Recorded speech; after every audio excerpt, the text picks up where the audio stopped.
Hi, it's Scott, ROCKFILE, back with another podcast review. Going to do a short one for the brand new 4K edition of Lethal Weapon.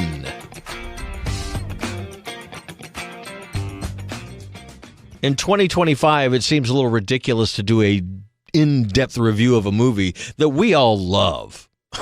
This movie came out in 1987. I was in college. Could not have come out at a better time in my life. I was really into movies at the time. It had a $15 million budget, up-and-coming Mel Gibson, Danny Glover, Gary Busey before he went nuts, all in a movie that was written by Shane Black, crackling script. Stuart Baird edited it. He went on to be an action director. And Richard Donner, who directed Superman, directed it. The $15 million movie went on to make $120 million and spawned a franchise that they're still trying to do something with today. Anyway, it's not what you're here for. You're here to hear about the 4K. I love the movie. I always have. I haven't watched it in years. I forgot how much of a Christmas movie it is. It's now going to go in there with Die Hard as Christmas movies I have to watch, along with Krampus and, what was the Santa Claus movie? Violent Night. Anyway, Lethal Weapon opens with Christmas music, ends with Christmas music, and has a very rated R slant to it. There's a little bit of nudity. There's some drug use. There's quite a few dirty words.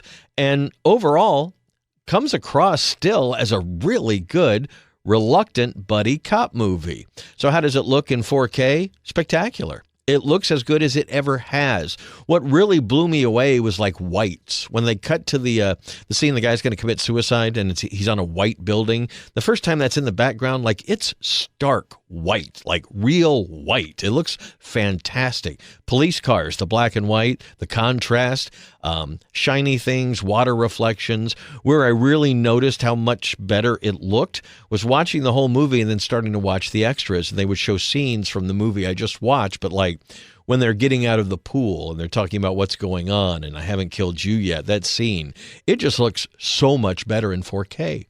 It was crisper. The reflections were clearer. Everything was clearer. It also has a new Dolby Atmos soundtrack. I think this is one of those Warner Brothers transfers that everybody's going to love. It looks like a movie. It's got a little grain here and there, but it looks a lot better than I expected it. It's in 1.85, so there's tiny little bars at the top and bottom of the screen. The whole thing looks, I didn't notice a whole lot of print damage. It looks fantastic. And Dolby Atmos, more than anything else, I noticed the music sounds fantastic. The saxophone that plays through some of the scenes that gives the movie its tone, kind of. It wafts around over you and around you. That was some of the best Atmos in the entire movie. Although there's some car crashes and some bullets glancing off things and ricochets and things like that. The movie just kind of changed the ball game. There had been buddy cop movies and buddy cop TV shows, but this was reluctant. Two guys that didn't really want to work together. It was nominated for Academy Award for Best Sound, 3 sequels, a television series, and they're working on another sequel right now. People love these characters. Danny Glover was only 38. He was playing a 50-year-old. That's where he came up with the line, "I'm too old for this." It was hard, I would imagine it was hard for him to play somebody that much older than him, but I think he did a great job with it and throughout the series. I love the first 2 movies. 3 and 4 are fine.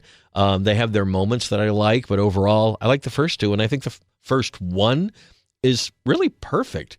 It's a little more complex than it needs to be, but that's what you like about it. The twists and turns of what happened, the drugs, the prostitution, all that stuff.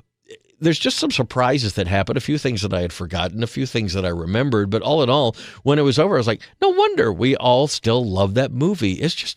It's one of those great movies from beginning to end. The 4K is spectacular. I mean, it's not going to look like a brand new movie ever, but I think people are going to be happy with it because, well, it's bright and shiny in all the places it should be. It's gritty where it should be.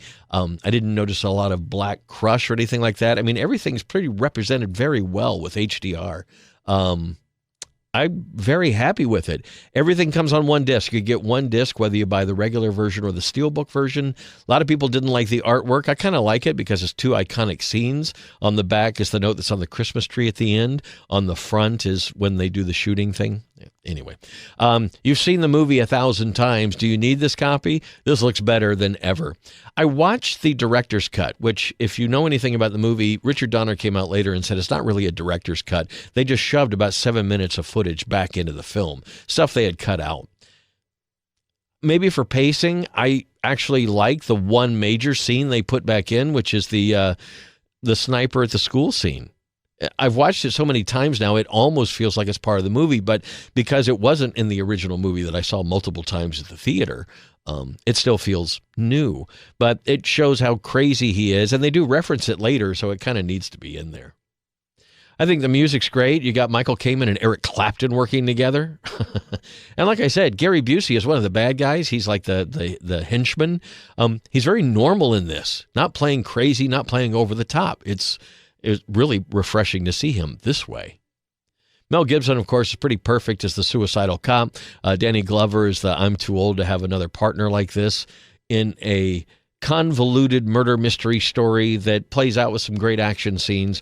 All in all, it's fantastic, and it still holds up all these years later and looks great in 4K. Very happy with the upgrade. Give me a steel book of the second movie, 4K with Dolby Atmos, and I'll be happy. Sure, we'll probably get a set down the road with 3 and 4 too, but with the second one, I think I'd be happy, at least until we get whatever coming out with the fourth sequel that's in development now. Pick up the 4K. It comes out this week. I'm going to put this up as a bonus podcast because I just recorded it today because I watched the movie last night, and this is the first chance I had to record a podcast. It really does look and sound great, and not having watched it in so many years, I had forgotten so much, remembered why it's so good. Lethal Weapon. It's available on Tuesday in 4K for the first time. Very exciting. Scott, I'm ROCKFILE. More podcasts, drone videos, and other things on the way. Please like, share if you feel like it, subscribe if you're really moved, and have a spectacular day.